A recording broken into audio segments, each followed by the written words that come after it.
ನಮ್ಮ ರಾಜ್ಯದ ಶಿವಮೊಗ್ಗದ ಭದ್ರಾವತಿಯಲ್ಲಿ ಏನಾಗ್ತಾ ಇದೆ? ಭದ್ರಾವತಿಯಲ್ಲಿ ಹೇಳೋರು ಕೇಳೋರು ಯಾರು ಇಲ್ವಾ? ಎಸ್, ಅಂತಹ ಪ್ರಶ್ನೆ ಮೂಡೋದಕ್ಕೂ ಪ್ರಮುಖವಾದ ಕಾರಣ ನಮ್ಮ ರಾಜಕಾರಣಿಗಳು. ಭದ್ರಾವತಿಯಲ್ಲಿ ಶಾಸಕನ ಮಗನ ಅಂಧ ದರ್ಬಾರಿದು. ಸಾಮಾನ್ಯವಾಗಿ ಈ ರೀತಿಯ ಪದ ಉತ್ತರ ಪ್ರದೇಶ, ಬಿಹಾರದಲ್ಲಾಗುವಂತಹ ಬೆಳವಣಿಗೆಯ ಬಗ್ಗೆ ನಾವು ಉಪಯೋಗ ಮಾಡ್ತೀವಿ, ಅಂಧ ದರ್ಬಾರ ಅಂತ. ಆದ್ರೆ ನಮ್ಮ ರಾಜ್ಯದಲ್ಲಿ ಆಗ್ತಾ ಇರೋದೇನು?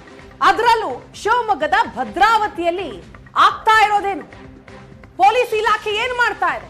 ಅಂತಹ ಪ್ರಶ್ನೆ ಮೂಡ್ತಾ ಇದೆ. ಕಾರಣ ಕಾಂಗ್ರೆಸ್ ಶಾಸಕನ ಮಗನ ದಬ್ಬಾಳಿಕೆ ಈ ಕ್ಷೇತ್ರದಲ್ಲಿ ಆಗ್ತಾ ಇದೆ. ಅಪ್ಪ ಕಾಂಗ್ರೆಸ್ ಶಾಸಕ, ಕ್ಷೇತ್ರದಲ್ಲೆಲ್ಲ ಮಗನ ದಬ್ಬಾಳಿಕೆ ಇದೆ. ಶಿವಮೊಗ್ಗದ ಭದ್ರಾವತಿ ಶಾಸಕರ ಮಗನ ಅಂಧ ದರ್ಬಾರಿದು. ರಿಪಬ್ಲಿಕ್ ಆಫ್ ಭದ್ರಾವತಿಯಲ್ಲಿ ಹೇಳೋರು ಕೇಳೋರು ಯಾರು ಇಲ್ವಾ? ಏನಾಗ್ತಾ ಇದೆ ಭದ್ರಾವತಿಯಲ್ಲಿ?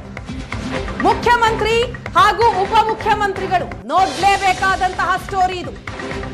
ಪುಂಡ ಪೋಖರಿಗಳ ವಿರುದ್ಧ ಸಿಎಂ ಕ್ರಮ ತೆಗೆದುಕೊಳ್ಳಲೇಬೇಕು. ಇಂತಹ ಪುಂಡ ಪೋಖರಿಗಳನ್ನ ಸುಮ್ಮನೆ ಬಿಟ್ರೆ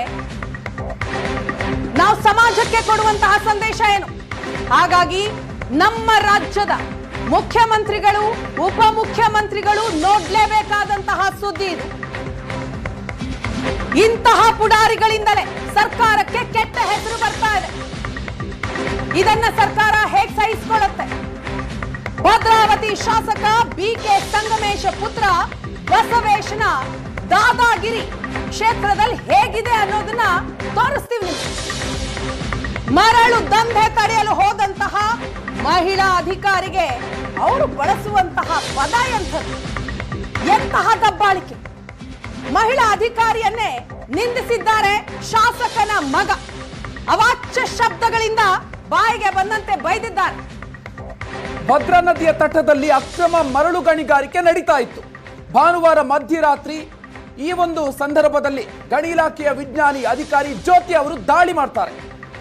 ಈ ಅಧಿಕಾರಿ ಬರ್ತಾ ಇದ್ದಂತೆ ಶಾಸಕ ಸಂಗಮೇಶ್ ಪುತ್ರನ ಬೆಂಬಲಿಗರು ತಡಿತಾರೆ. ಮಹಿಳಾ ಅಧಿಕಾರಿಯ ವಿರುದ್ಧ ಶಾಸಕ ಸಂಗಮೇಶ್ ಪುತ್ರ ದೌಲತ್ತನ್ನ ತೋರಿಸಿರೋದು. ದೂರವಾಣಿಯಲ್ಲೇ ಅವಾಚ್ಯ ಶಬ್ದಗಳಿಂದ ಬಸವೇಶನ ಆವಾಜ್, ಅದು ಕೂಡ ಅತ್ಯಂತ ಕೆಟ್ಟ ಕೊಳಕು ಭಾಷೆಗಳನ್ನ ಬಳಸಿ ಅಧಿಕಾರಿಗೆ ಬಾಯಿಗೆ ಬಂದಂತೆ ಬೈದಿರೋದು ಮೊಬೈಲ್ನಲ್ಲಿ ಸೆರೆಯಾಗಿದೆ. ಮಹಿಳಾ ಅಧಿಕಾರಿಗೆ ಅವಾಚ್ಯವಾಗಿ ಶಾಸಕರ ಮಗ ಬಸವೇಶ ನಿಂದನೆ ಮಾಡಿರೋದು. ಮಹಿಳಾ ಅಧಿಕಾರಿ ಅನ್ನೋದನ್ನ ಕೂಡ ನೋಡದೆ ಕೆಟ್ಟ ಕೊಳಕು ಬೈಗುಳಗಳನ್ನ ಬೈದಿರೋದು. ಸಿಎಂ ಡಿಸಿಎಂ ಇಬ್ರು ಕೂಡ ಈ ಸ್ಟೋರಿಯನ್ನ ನೋಡ್ಲೇಬೇಕು.